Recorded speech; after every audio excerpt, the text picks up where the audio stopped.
Hello दोस्तों, स्वागत है आपका क्लाउड एंड टेक ट्यूटोरियल्स में। सत श्री अकाल, सलाम एंड नमस्कार।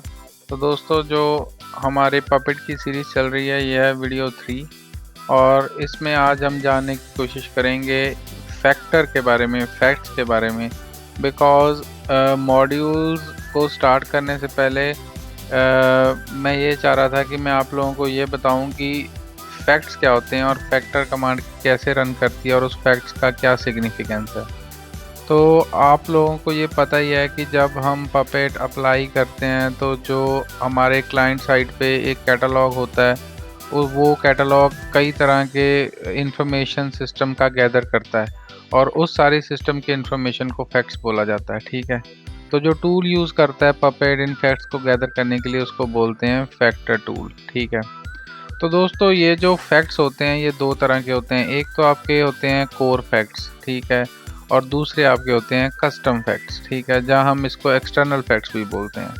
तो जो कोर फैक्टर्स होते हैं, कोर फैक्टर्स जैसे कि आप समझ लीजिए कि मेरे मशीन की इंफॉर्मेशन, डिमाइडी कोड की इंफॉर्मेशन, मेरे डिस्क की इंफॉर्मेशन, मेरे टाइम जोन की इंफॉर्मेशन, ये सारी मशीन का डेटा वो संभाल के रखते हैं।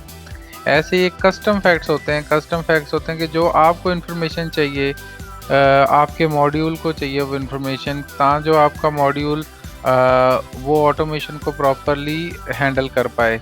तो वो इन्फॉर्मेशन आप कस्टम फैक्ट्स के दौरान वो इन्फॉर्मेशन कैलकुलेट करके अपने पपेट को अवेलेबल करवा सकते हो। सो बेसिकली ये तो था थ्योरी पार्ट।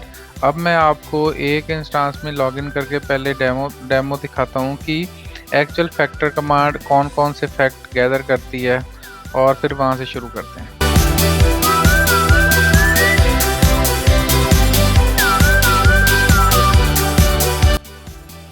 तो दोस्तों, मैं लॉगिन कर गया हूँ एक पपेट क्लाइंट में। ठीक है, तो होस्ट नेम पहले मैं चलाता हूँ। तो ये मेरा होस्ट नेम है। ठीक है दोस्तों, तो अगर मैं यहाँ फैक्टर कमांड चलाता हूँ तो बेसिकली ये जो सारे मेरे पास फैक्ट्स आ रहे हैं, ये सारे मेरे कोर फैक्ट्स हैं। अगर मैं स्पेसिफिकली यहाँ चलाता हूँ factor hyphen hyphen help, right, तो इसमें अगर आप देखो फैक्टर के आगे अगर आप फैक्ट का नेम बनाओगे तो उसका सीधा रिजल्ट आ जाएगा। ये देखो कि ये इसने फैक्टर ने गैदर किया, कर्नल लिनक्स है। तो ये अगर मैं नेटवर्किंग आईपी, तो ये मुझे आईपी दे देगा मशीन का। तो बेसिकली ये कहाँ से उठा रहा है, अगर आप ये फैक्टर पार्टीशन करो तो बेसिकली ये आपको दो बताएगा कि आपके यहाँ दो पार्टीशन है। ठीक है, एक 10 GB की, एक 1 MB की, राइट। सो ये मेरे कोर फैक्ट्स हैं। कोर फैक्ट्स हैं मींस अगर आप नॉर्मली इंस्टॉल करो ये बिल्ट इन फैक्ट्स हैं। ठीक है, ये देखिए जिसमें एससी लिनक्स की वैल्यू भी आप जान सकते हो ऑलमोस्ट।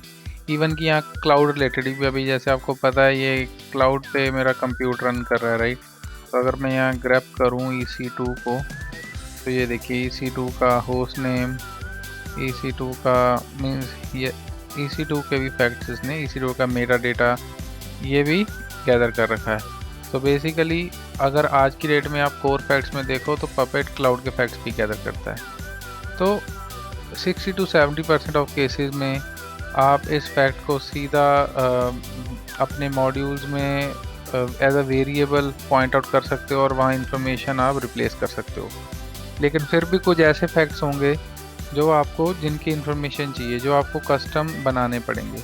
तो उन पे थोड़ी सी बात कर लेते हैं फ्रेंड्स। तो दोस्तों, कस्टम फैक्ट्स को ना मैं दो कैटेगरीज में डिवाइड करूंगा। एक तो है आपके core custom facts, sorry means normal custom facts, और दूसरे आपके एक्सटर्नल फैक्ट्स। ओके, तो जब मैं नॉर्मल कस्टम फैक्ट्स की बात करता हूं तो पपेट ना 3 लोकेशंस पे जाके आपके वो कस्टम फैक्ट्स देखता है।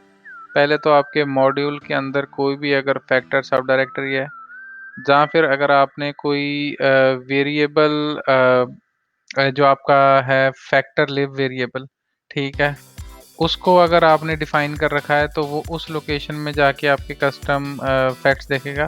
नहीं तो अगर आपको हाइफन हाइफन कस्टमर डायरेक्टरी से आपने उसका पार्ट डिफाइन कर रखा है। लेकिन एक्सटर्नल फैक्ट्स के केस में वो ज़्यादातर जाके opt puppet lab fact dot D के अंदर देखता है, etc फैक्ट डॉट डी के अंदर देखता है, फैक्ट डॉट डी के अंदर देखता है।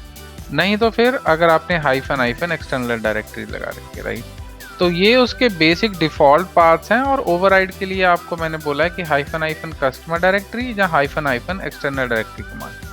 तो अभी हम आ जाते हैं अपने सिस्टम के अंदर। तो दोस्तों मैं आ चुका हूँ अपने क्लाइंट में।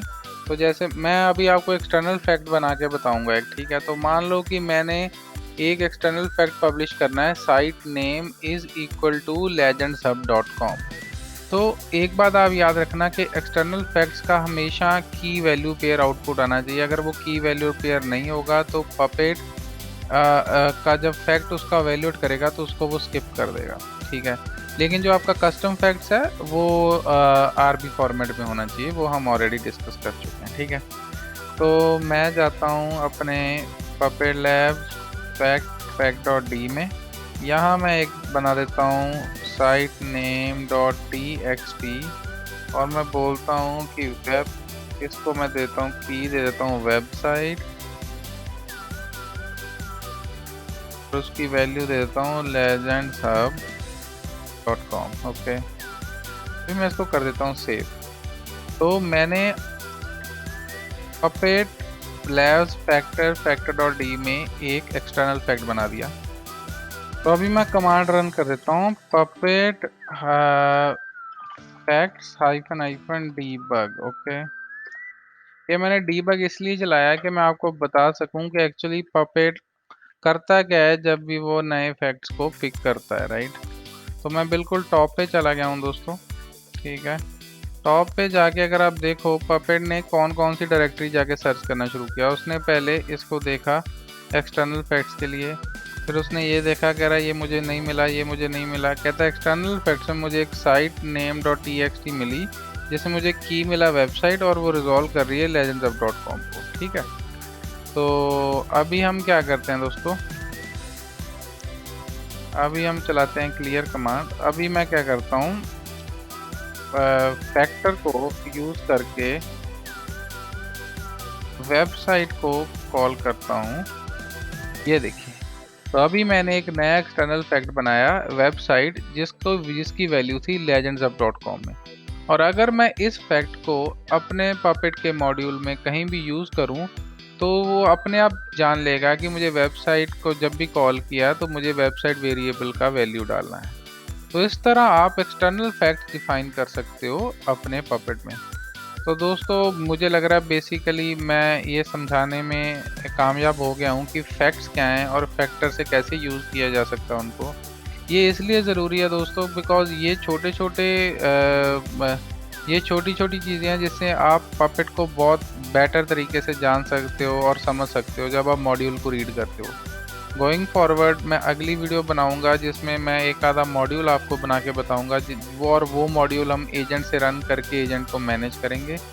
एजेंट इंस्टॉलेशन के लिए वीडियो 1 बनी हुई है मास्टर के लिए और वीडियो 2 बनी हुई है क्लाइंट के लिए। होपफुली आपको पपेट सीरीज पसंद आ रही होगी। इसी तरह देखते रहें क्लाउड एंड टेक ट्यूटोरियल। धन्यवाद।